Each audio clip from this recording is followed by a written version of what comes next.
येत्या 1 मे पासून महाराष्ट्र दिनाचं औचित्य साधून राज्यातील सर्व परवानाधारक रिक्षा आणि टॅक्सी चालकांसाठी मराठी भाषेचं ज्ञान अनिवार्य करण्यात आलंय. परिवहन मंत्री प्रताप सरनाईक यांनी या संदर्भात कठोर पावलं उचलण्याचे निर्देश दिले असून मराठी लिहिता आणि वाचता न येणाऱ्या चालकांचे परवाने थेट रद्द केले जातील असा इशारा दिलाय. स्थानिक प्रवाशांशी संवाद साधताना अनेक चालक मराठी बोलणं टाळत असल्याच्या तक्रारीनंतर हा निर्णय घेण्यात आलाय. यासाठी 59 प्रादेशिक कार्यालयाअंतर्गत विशेष तपासणी मोहीम राबवून नियमांचे उल्लंघन करणाऱ्या चालक आणि दोषी अधिकाऱ्यांवरही कडक कारवाई करण्यात येणार आहे. भारतरत्न डॉक्टर बाबासाहेब आंबेडकर यांच्या जयंतीनिमित्त आज संपूर्ण महाराष्ट्र भीममय झाला असून सर्वत्र उत्साहाचं वातावरण पाहायला मिळत आहे. पहाटेपासूनच चैत्यभूमीसह ठिकठिकाणच्या स्मारकांवर हजारो भीम अनुयायांनी महामानवाला अभिवादन करण्यासाठी गर्दी केली. जय भीमच्या घोषणांनी परिसर दुमदुमून गेला असून राजकीय नेत्यांनीही बाबासाहेबांच्या स्मृतीस विनम्र अभिवादन केलं. ठिकठिकाणी झाडे लावा झाडे जगवा असा सामाजिक संदेश देण्यात आला. या उपक्रमाला नागरिकांचा उत्स्फूर्त प्रतिसाद मिळत असून सोशल मीडियावरही याचं मोठं कौतुक होतंय. वैचारिक आणि सामाजिक बांधिलकी जपत जयंतीचा जल्लोष मोठ्या उत्साहात साजरा होतोय.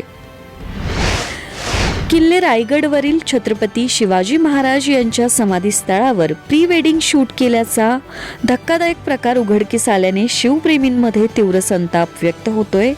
या घटनेचा व्हिडिओ सोशल मीडियावर व्हायरल झाल्यानंतर पालकमंत्री अदिती तटकरे यांनी याची गंभीर दखल घेतली. त्यांनी जिल्हाधिकारी आणि पोलीस अधीक्षकांना दोषींवर कठोर कायदेशीर कारवाई करण्याच्या सूचना दिल्यात. यासोबतच गडाचे पावित्र्य राखण्यासाठी पुरातत्व विभागाने गडावर प्री वेडिंग शूट आणि वैयक्तिक कार्यक्रमांवर बंदी घालणारे फलक तातडीने लावावेत असे निर्देशही दिलेत. खासदार सुनील तटकरे यांनीही या घटनेचा निषेध करत पुरातत्व विभागाने अशा प्रकरणात कठोर पावले उचलण्याची मागणी केली आहे.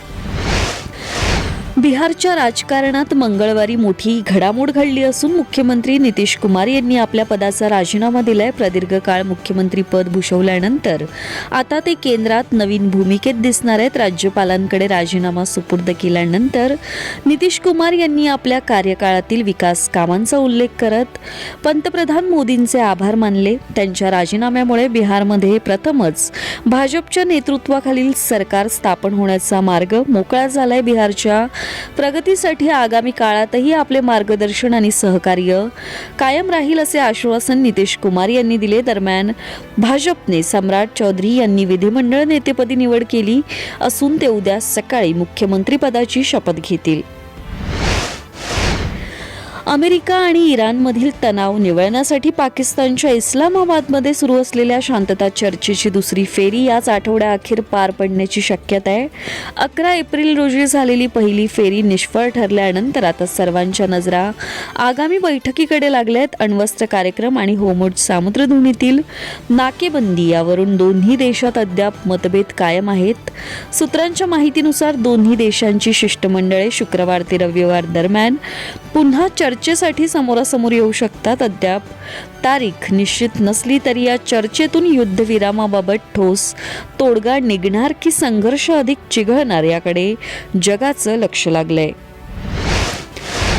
फोक्सवॅगनने भारतीय बाजारपेठेत आपली बहुप्रतीक्षित टायगून फेसलिफ्ट 2026 लॉन्च केली असून तिची सुरुवातीची किंमत 10,99,000 रुपये. या नवीन SUVच्या डिझाईनमध्ये मोठे बदल करण्यात आले असून यात LED, DRL, नवीन हेडलाईट्स आणि कनेक्टेड टेल लॅम्पसह अधिक प्रीमियम लुक देण्यात आलाय. तांत्रिकदृष्ट्या महत्त्वाचा बदल म्हणजे 1.0 लिटर इंजिनमध्ये आता 6 स्पीड ऐवजी नवीन 8 स्पीड ऑटोमॅटिक ट्रान्समिशनचा पर्याय उपलब्ध झालाय.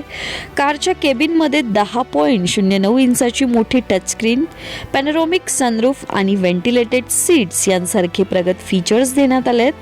सुरक्षेसाठी 6 एअरबॅग्ससह 5 स्टार सुरक्षा रेटिंग कायम राखली आहे.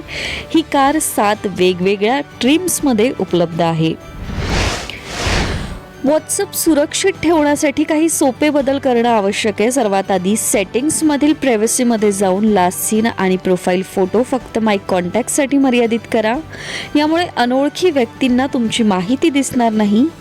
ग्रुप्स सेटिंगमध्ये माय कॉन्टॅक्ट्स निवडा, जेणेकरून कोणीही तुम्हाला विनापरवानगी ग्रुपमध्ये ॲड करू शकणार नाही. महत्त्वाच्या चॅटसाठी चॅटलॉग वापरा आणि अधिक सुरक्षेसाठी अकाउंट सेटिंगमध्ये जाऊन 2 स्टेप व्हेरिफिकेशन नक्की सुरू करा. या साध्या उपायांमुळे तुमचे व्हॉट्सअप खाते आणि वैयक्तिक माहिती सुरक्षित राहील.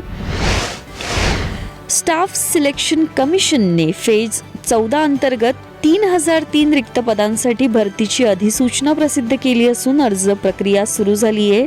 यामध्ये 10वी, 12वी आणि पदवीधर उत्तीर्ण उमेदवार सहभागी होऊ शकतात. इच्छुक उमेदवारांना 4 मे 2026 पर्यंत अधिकृत संकेतस्थळावर ऑनलाईन अर्ज करता येईल. या भरतीसाठी वयोमर्यादा 18 ते 30 वर्षांच्या दरम्यान असून राखीव प्रवर्गातील उमेदवारांना नियमानुसार सवलत दिली जाईल. अर्जासाठी सामान्य आणि ओबीसी प्रवर्गाला 100 रुपये शुल्क असून SC, ST आणि दिव्यांग उमेदवारांना शुल्क माफी आहे. कम्प्युटर आधारित परीक्षा जून 2026 मध्ये घेतली जाणार असून पात्र उमेदवारांनी वेळेत अर्ज करण्याचं आवाहन करण्यात आलंय. बॉलिवूडचं लाडकं कपल आलिया भट्ट आणि रणबीर कपूर यांनी आपल्या लग्नाचा 4था वाढदिवस लेक राहा सोबतीला घेऊन ऑस्ट्रेलियातील लेक या नयनरम्य गावात साजरा केला. आलियाने सोशल मीडियावर शेअर केलेल्या फोटोंमध्ये हे कुटुंब स्कीइंग आणि कॅन्डल लाईट डिनरचा आनंद घेताना दिसतंय. हे तिघेही तेथील फर्निशिंग या आलिशान स्की रिसॉर्टमध्ये वास्तव्यास होते. मिळालेल्या माहितीनुसार या रिसॉर्टमधील एका रात्रीचे भाडे साधारण 86,000 ते 93,000 रुपयांच्या दरम्यान आहे. सध्या हे दाम्पत्य संजय लीला भन्साळी यांच्या आगामी लव्ह अँड वॉर चित्रपटामुळे चर्चेत आहे.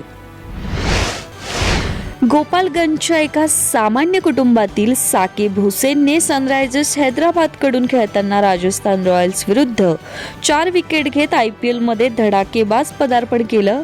साकिबचा हा प्रवास अत्यंत संघर्षाचा राहिलाय. त्याचे वडील सौदी अरेबियात मजुरी करायचे, तर परिस्थिती अभावी बॅट विकत घेणं शक्य नसल्याने साकिबने गोलंदाज होण्याचा निर्णय घेतला.